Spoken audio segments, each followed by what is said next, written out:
Europe 1 Soir. 19h, 21h, Pierre de Villeneuve. Deuxième heure commentée par mes camarades Louis Osalter. Bonsoir. Bonsoir Pierre. Journaliste politique au Figaro. Bonsoir Georges Fenech. Bonsoir ancien Pierre. magistrat et député honoraire du Rhône. Bonsoir Philippe Etienne. Bonsoir. Merci d'être avec nous, monsieur l'ambassadeur, ancien ambassadeur de France aux États-Unis. Qu'est-ce que vous pensez de cette volte-face de Donald Trump? Est-ce que ça correspond au personnage, j'allais dire? Ça correspond à la division de son entourage, dont une bonne partie depuis le week-end lui demandait de faire cela. Et ça correspond aux développements les plus récents, avec la remontée des taux d'intérêt sur les bons du Trésor américain à 10%, c'est-à-dire on a eu sur les marchés financiers une vente simultanée d'actions et des bons du Trésor, alors que d'habitude les bons du Trésor sont une valeur refuge, donc ça c'était quand même un peu inquiétant. Et puis à la baisse du cours du baril du pétrole, au-dessous des $60 le baril. Ces deux indicateurs, je pense, ont peut-être précipité cette décision. Il y avait une rumeur de pause pendant 90 jours, mais en fait cette rumeur c'était ce que lui conseillait de faire déjà les plus raisonnables dans son entourage. Donc c'est un retour à la raison, même si c'est une suspension. Est-ce que... Oui, c'est pas un retour à zéro, c'est un retour à 10. C'est une suspension. Ouais. C'est un retour à 10 et c'est une suspension pour 90 jours avec l'argument qui est pas complètement faux, que beaucoup de pays sont prêts à négocier, mais c'est pas non plus un argument très convaincant parce que tout le monde depuis le début est prêt à négocier.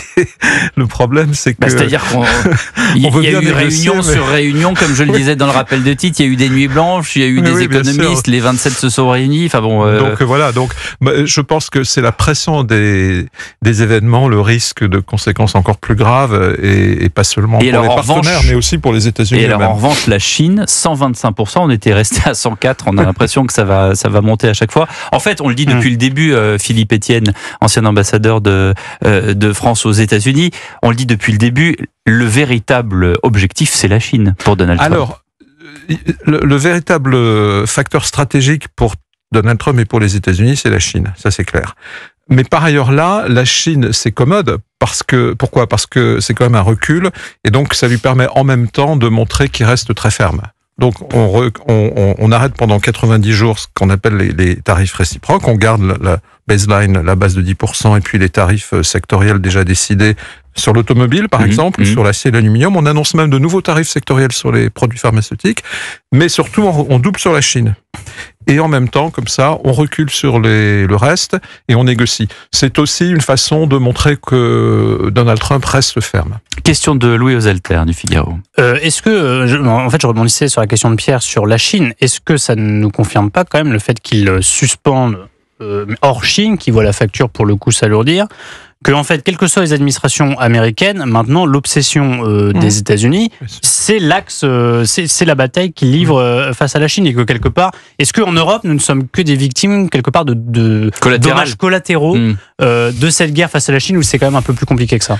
Non, mais c'est vrai qu'il y a un risque pour l'Europe comme pour tous les autres pays du monde. Parce que Biden, déjà, et depuis Obama, tous les présidents américains. Non, mais il y a un risque, un vrai risque commercial que les produits chinois viennent ailleurs. Ça, c'est clair. Par contre, je pense que la politique sur des tarifs sur la Chine, c'était pas forcément la priorité d'autres administrations. La priorité d'autres administrations, c'était quoi? C'était l'avance technologique. C'était empêcher que la Chine dépasse les États-Unis sur les technologies avancées. Là, ça devient un peu, c'est un peu irréel. C'est tôt. Qu'est-ce que va dire la Chine maintenant? Soit les produits chinois n'ont pas de substitution sur le marché américain, et il faudra bien continuer à les importer. Qu'est-ce qu'on va faire pour les iPhones produits par Apple en Chine? On va pas substituer une production au Vietnam en 2 semaines, vous voyez. Soit c'était déjà prohibitif avant. Donc moi, je vois dans cette escalade, de toute façon, un facteur assez politique. Alors, avant de donner la parole à Georges Fenech, je voudrais qu'on écoute le ministre de l'économie, Éric Lombard, qui vient tout juste de réagir aux 20h de TF1. La croissance à 0,9%, c'était le chiffre quand on a présenté le budget. On a décidé de la ramener à 0,7%, compte tenu des incertitudes, et on vient de voir un élément aujourd'hui. Le 0,7% est ce qui sera présenté en Conseil des ministres la semaine prochaine. Vous ne reviendrez pas ici dans 2 mois en disant c'est pas 0,7, c'est plutôt 0,5 ou 0,4. Ça dépend en réalité des négociations qui vont s'engager avec l'Amérique. Si on réussit à faire rebaisser les droits de douane, on peut même avoir mieux, et sinon nous verrons. Si les droits de douane devaient être maintenu là où ça a été annoncé, en fait, ce seraient les États-Unis qui seraient en difficulté d'abord. En réalité, l'impact sur la France serait modéré, puisque les Américains seraient sans doute en croissance faible, avec une inflation plus élevée, mais ça ne touche pas directement la croissance française. Bon, c'est ce qu'on disait plus ou moins avec Louis Alter à l'instant. Georges Fenech, je vous en prie, pardon. Non, moi simplement, je m'interroge, j'entends les explications de monsieur l'ambassadeur, qui sont peut-être les bonnes, mais ce qui m'interpelle, c'est pourquoi le président des États-Unis n'explique pas sa décision. Il annonce brutalement une décision, 90 jours, je suspends. Mais pourquoi ? Dans quel but ? La raison, c'est que les pays se sont précipités à Washington pour commencer à négocier. Donc il dit, voilà, ma politique de fermeté a obtenu ce que je voulais, mais vous avez raison, c'est pas un argument, c'est pas une raison vraiment convaincante. C'est pas une raison économique. Non, ou alors c'est de la Far West, quoi. Non, mais vous avez raison. Vous êtes pas loin. Vous n'êtes pas loin. Enfin, je me permets, Philippe Etienne. C'est la raison à annoncer. Mais vous avez raison. Vous avez connu, vous, l'administration Trump à la fin de son premier mandat, quand vous êtes arrivé à Washington, puis vous étiez déjà dans le pipe, comme on dit, avant d'être nommé ambassadeur. Et on en a plusieurs fois parlé, ici même sur Europe 1, Philippe Etienne, vous et moi.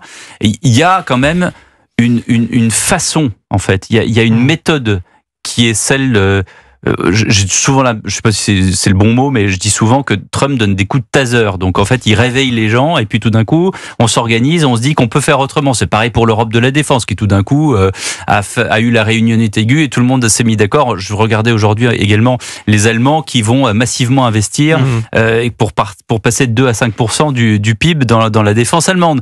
Donc c'est ce que vous avez observé pendant des années, vous, quand vous étiez à Washington. Oui, vous avez raison. Sauf que là, le deuxième mandat ressemble pas au premier parce que c'est la puissance 10. Enfin, je veux dire, mais c'est la même méthode, mais puissance 10. Mais quelque part, il y a cette méthode de créer un rapport de force, en gros, de taper et puis de dire voilà, maintenant je négocie en position de force. C'est vrai que c'est quelque chose qui est un peu ça. Est-ce que vous pensez, parce que pour Georges Fenech se demandait quelle était l'explication, on en a eu une partie, non pas dans les paroles, mais dans la mise en scène qu'a fait Trump la semaine dernière, lorsqu'il a brandi pour la première fois le fameux panneau avec tous les tarifs pour chacun des pays. La mise en scène, c'était que des gens de son administration, mais aussi des ouvriers, donc des gens de la Rust Belt américaine, qui est le public auquel il s'adresse, il était là pour leur dire, si je taxe ces autres pays, c'est pour relocaliser les productions chez nous, devenir un pays de production et non plus seulement de consommation, d'où ses propos sur le déficit commercial américain.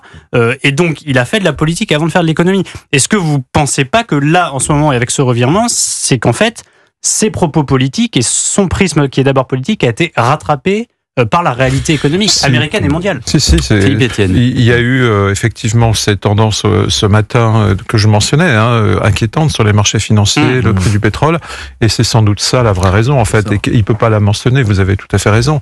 Et puis il y a d'autres, et ça on le sait depuis le début, il y a d'autres conséquences, y compris pour ce public américain, les classes populaires qu'il dit vouloir défendre et qui ont voté pour lui. C'est l'inflation. C'est la consommation. On va voir des effets sur la consommation. Donc, alors après, derrière, les sous-jacents de ce recul sont effectivement aussi de nature économique, y compris par rapport au public qu'il dit vouloir défendre. Philippe Etienne, ancien ambassadeur de France aux États-Unis, est toujours notre invité sur Europe 1. Juste, pas une mise au point, mais Trump, en fait, effectivement, pendant la campagne, s'est massivement adressé à ces Américains de la Rust Belt, comme on le dit souvent, à des gens qui, d'une manière générale, avaient déjà chassé Hillary Clinton en 2016 parce qu'ils refusaient ce qu'on appelle l'establishment, et même cet establishment existe dans beaucoup de pays, y compris la France, mais il s'adresse aujourd'hui, là, dans le cas précis, également à Wall Street. Il s'adresse aux industriels, il s'adresse aux plus fins économistes, il s'adresse aux ingénieurs, j'allais dire, ceux qui font de l'ingénierie financière à Wall Street. Donc, il est obligé de jouer sur tous les tableaux. C'est ça la difficulté. Et oui, vous avez tout à fait raison, parce qu'on avait dit au début qu'il y avait quelque chose à quoi il serait sensible et qui modérerait certaines de ces tendances. Il y a JP Morgan, il y a Goldman Sachs, il y a des énormes machines financières. On avait dit que c'était Wall Street, justement, et le cours de Wall Street. Et puis, on a vu que finalement c'était pas si important que ça pour lui, et il l'a dit d'ailleurs, il a théorisé ça, comme vous le dites. Il a dit Wall Street c'est pas ma priorité c'est Main Street, c'est le peuple, mais Bah oui, ça le rattrape quand même parce qu'il y a un moment. Il y a aussi une Main Street à New York. Il y a le principe, et puis il y a aussi le principe de réalité. On peut penser peut-être. Georges Fenech. On peut penser à nos industriels, à nos agriculteurs, à nos vignerons, etc. Qui entendent tout ça en ce moment. Est-ce que la France et l'Europe, Bruxelles surtout maintenant, va continuer à structurer une riposte ou bien va mettre aussi en stand-by pendant 90 jours? Est-ce qu'on va encore être à la remorque de Trump? Alors, je crois que du côté européen, il faut distinguer la réponse aux tarifs qui restent sur l'aluminium et l'acier. Qui ont été décidés il y a déjà quelques semaines, et c'est ça la riposte qui est en train qui a été décidée aujourd'hui d'ailleurs à Bruxelles, qui pourra entrer en vigueur à partir de la semaine prochaine. Et puis la réflexion qui était en cours sur la réponse à ces tarifs dits réciproques que Trump vient de suspendre. Alors je crois que notre intérêt c'est de continuer à maintenir une réflexion parce qu'on sait s'il les reprend, mais effectivement de dire très bien et négocions. Des escalades et négocions. Ce qui était d'ailleurs ce que disait l'Union européenne. On a toujours dit qu'on était prêt à négocier. Question et je sors un peu de la politique. On parle on sent que à moyen terme ou à long terme, Donald Trump veut réindustrialiser les États-Unis. En France, il y a cette volonté aussi. Marc Ferracci le dit dès qu'il sort dans les médias. On sait qu'en France, c'est vraiment très très compliqué de refaire une usine de batterie, de refaire des aciéries, de refaire. Est-ce qu'aux États-Unis, ça peut aller plus vite? Vous qui avez diagnostiqué, cartographié le pays quand vous étiez ambassadeur. Ce qui est certain, c'est que vous avez raison de dire que des deux côtés de l'Atlantique, on s'est aperçu que la désindustrialisation était une erreur stratégique, qu'on ne pouvait pas séparer la production industrielle notamment des innovations technologiques. Mais c'est vrai aussi que des deux côtés de l'Atlantique, une fois qu'on a supprimé des industries, c'est plus compliqué de les remettre. Ça vaut des deux côtés. Ceci étant, il y a différentes façons de procéder. On descend par l'ascenseur, on remonte par l'escalier. Il y a différentes façons de faire. Et ce qui est intéressant, c'est que Trump veut réindustrialiser, mais que Biden aussi voulait réindustrialiser.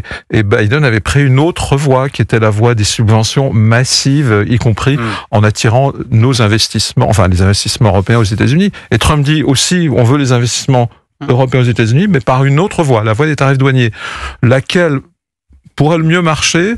Moi, je pense personnellement qu'il faut effectivement créer des incitations, mais c'est aussi une affaire assez complexe qui comporte, par exemple, une action de formation, une action commerciale. Il faut jouer sur tous les tableaux. Il faut stopper ce qu'on a appelé en Europe la naïveté commerciale, mais il faut aussi réinvestir dans la formation au métier industriel. Il faut développer beaucoup plus notre technologie. Et ce qui est intéressant dans le moment actuel, je trouve, c'est la recherche. Moi, j'ai des origines scientifiques. Je trouve que on a aujourd'hui dans l'Union européenne une vraie opportunité de réinvestir les domaines de la recherche et de la technologie qui vont finalement déterminer l'industrie de demain. Pourquoi ? Parce que on voit aux États-Unis aussi là des évolutions et beaucoup de chercheurs qui sont un peu en déshérence. On va réindustrialiser, mais on va pas réindustrialiser de la même façon. C'est-à-dire qu'on va pas reconstruire les usines des années 60. C'est-à-dire qu'on va refaire quelque chose, et ça demande des fonds et manque de peau. On est quand même dans une situation économique à la fois en Europe et aux États-Unis, parce qu'on le dit pas assez, mais aux États-Unis, l'Amérique est fracturée et c'est très très difficile aujourd'hui, sauf trouver des mécènes pour refaire une usine de je sais pas quoi, une aciérie ou ce que vous voulez. Bien sûr. Et puis ça se fait pas du jour au lendemain. Donc quand Donald Trump dit on va réindustrialiser avec les tarifs douaniers, il faut quand même un peu de temps. Et il y a des domaines où ça va peut-être se faire.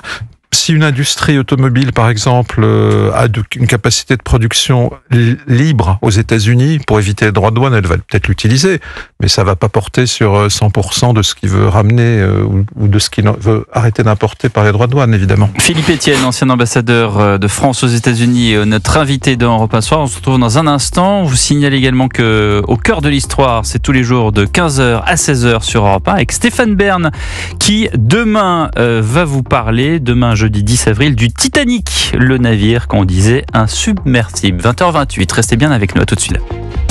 Europe 1 Soir. 19h, 21h, Pierre de Villeneuve.